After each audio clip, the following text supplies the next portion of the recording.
최근 북한과 일본의 선전포고와도 같은 광역 도발이 연달아 이어지며 한국 정부를 분노케 했습니다. 북한은 4월 이내로 전례 없는 대형 도발을 할 수 있다고 선포했고, 일본은 대한국 전쟁 대응팀이라는 국가기관을 창설해 사실상 한국의 선전포고를 날린 것입니다. 상식적으로 납득할 수 없는 이런 최고 수준의 도발은 한국을 우습게 보고 있다는 것인데요.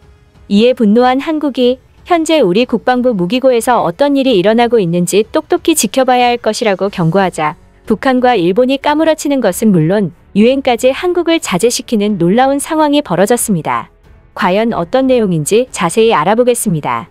우선 최근 충격적인 국정원의 브리핑 내용은 이러합니다. 국정원은 여러 가지 변수를 고려하면 3월 중순 이후나 4월 초에 이제껏 경험해 본 적 없는 북한의 대형 도발이 터질 가능성이 높다고 말했습니다.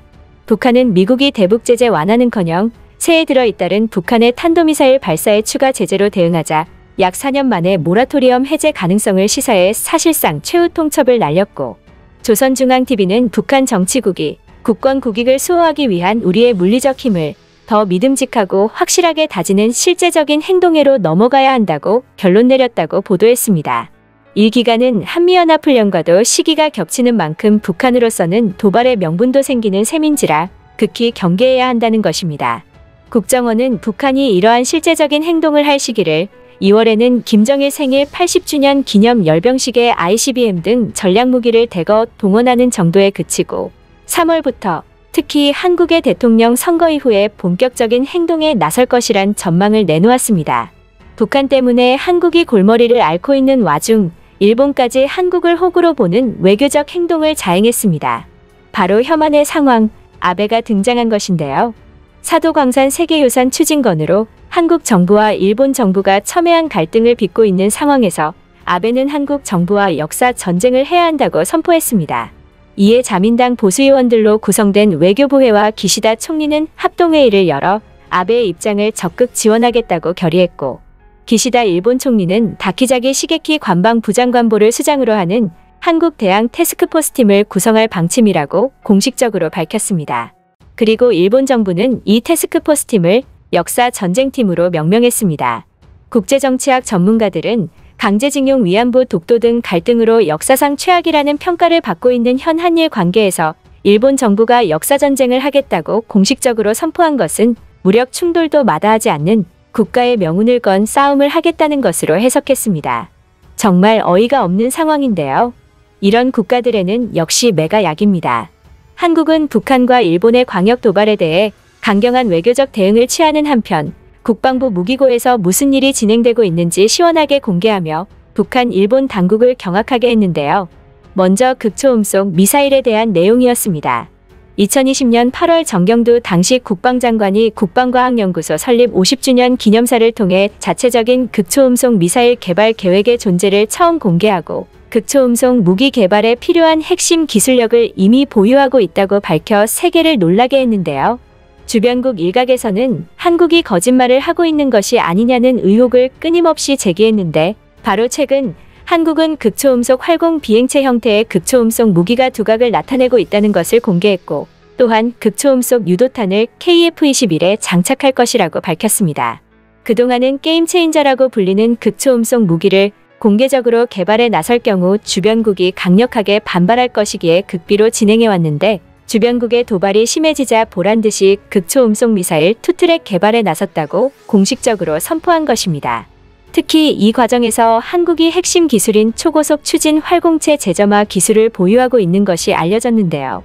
이는 전투기에서 발사된 미사일이 빠른 속도로 공중으로 치솟은 다음 추진체의 엔진이 꺼진 뒤 활강 단계에서 다시 점화돼 목표물을 타격하는 기술로 한국이 극초음속 무기를 KF-21에 탑재할 것이라고 공표했듯이 한국의 공중 발사용 극초음속 미사일 개발이 완성가도에 오른 것이라고 전문가들은 분석했습니다. 또 하나는 우리가 그토록 기다리던 현무사에 대한 내용이었습니다. 그동안 국방부는 베일에 쌓여있던 현무사에 대한 내용을 공개하면 주변국이 극심한 반발을 할 것을 예상하여 관련한 모든 내용을 군사 비밀로 숨겨왔었는데요. 보란듯이 몇 가지 단서를 공개했습니다.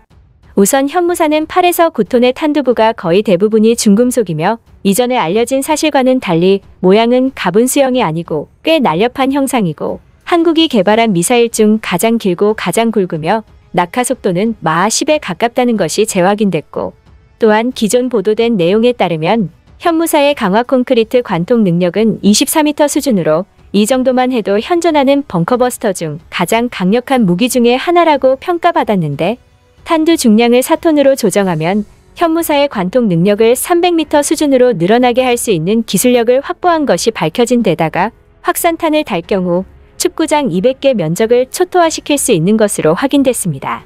게다가 매우 높은 고고도나 혹은 아주 느린 저속에서도 힘을 내어 기동력을 대폭 강화시키는 추력 편향 노즐, 전파를 차단하는 스텔스 도료와 적으로부터 탐지 거리를 줄이는 저피탐 설계 등의 신기술을 적용하여 고도의 미사일 방어망의 탐지가 안 되도록 설계됐는데, 이는 난공불락으로 고슴도치 전략을 취하고 있는 한국 국방부와 어울리게 그 어떤 국가라도 치명적인 타격을 가할 수 있다고 관계자는 전했습니다. 또한 앞전에 정확도에 대한 단서도 공개됐는데요.